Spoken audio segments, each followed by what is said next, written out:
As of today, January the 19th, 2024, the group known as Hizb tahrir has been proscribed in the UK as a terrorist organization.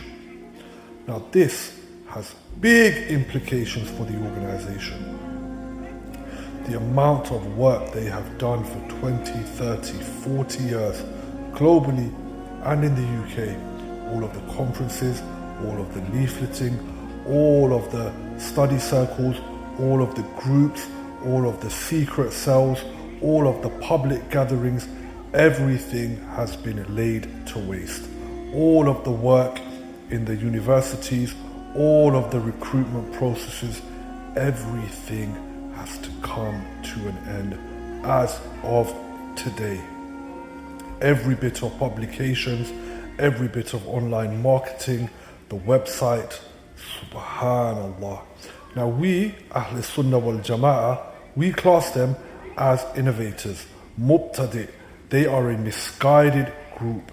They are dal mudil, misguided themselves and misguiding others.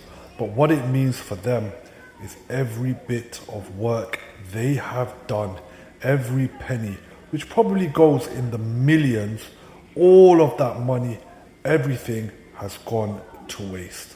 Now they will probably go on to work in countries and continue doing what they do in countries where they have not been banned, but in the UK it is big implications, meaning you will get prosecuted for calling for khilafah and speaking up against governments and doing everything that they've been doing, which according to them were mild and according to us were pretty mild and non-violent.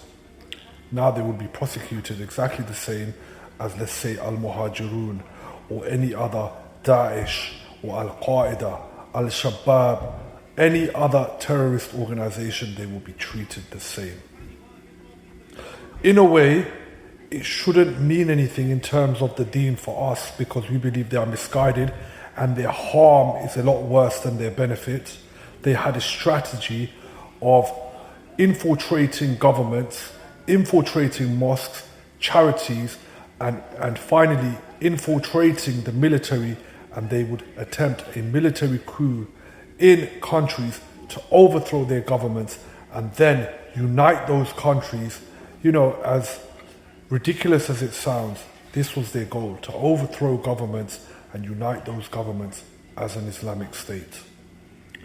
So the implications for us, the normal lay Muslim, is that you may talk about khilafah, you may be talking about uniting the ummah, you may be talking about establishment of an Islamic state to remove the poverty in the world, but the UK government will deem it as terrorist activity.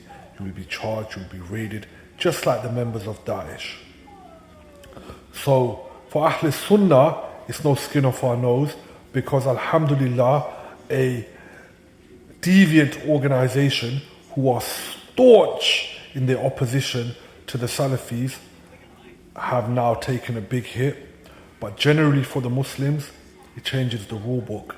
It means what you say now, they're going to be even more strict. They're going to clamp down even hard. So you have to watch out what you do in the universities, in schools, in mosques. Many of the mosques now are going to have nothing to do with them. Big organizations like Cage NGO and a few others that fight for oppressed Muslims and do a lot of good as well. Mind you, their manhaj and aqidah is messed up. But yeah, everyone's going to be affected by this. And now the Prevent Handbook, the channel program, is also going to be changed and adapted.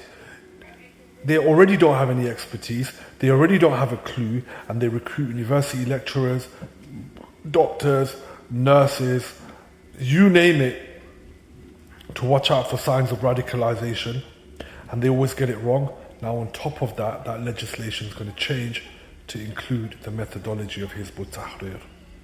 And you see, this is what arrogance and intellectual arrogance does to you.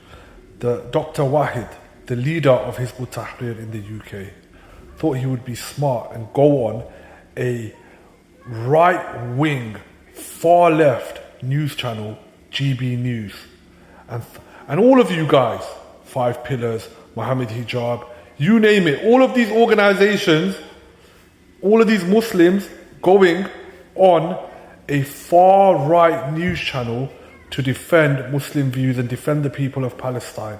And look what you've done. You thought you were smart, but you shot yourself in the foot. Ahlul Bid'ah always shoot themselves in the foot. So they went on to this great channel to debate. And what happened? You ended up getting your whole organization banned and further restrictions upon you because you were not smart enough to watch your mouth. You thought you did something good for the ummah. You thought you did something great.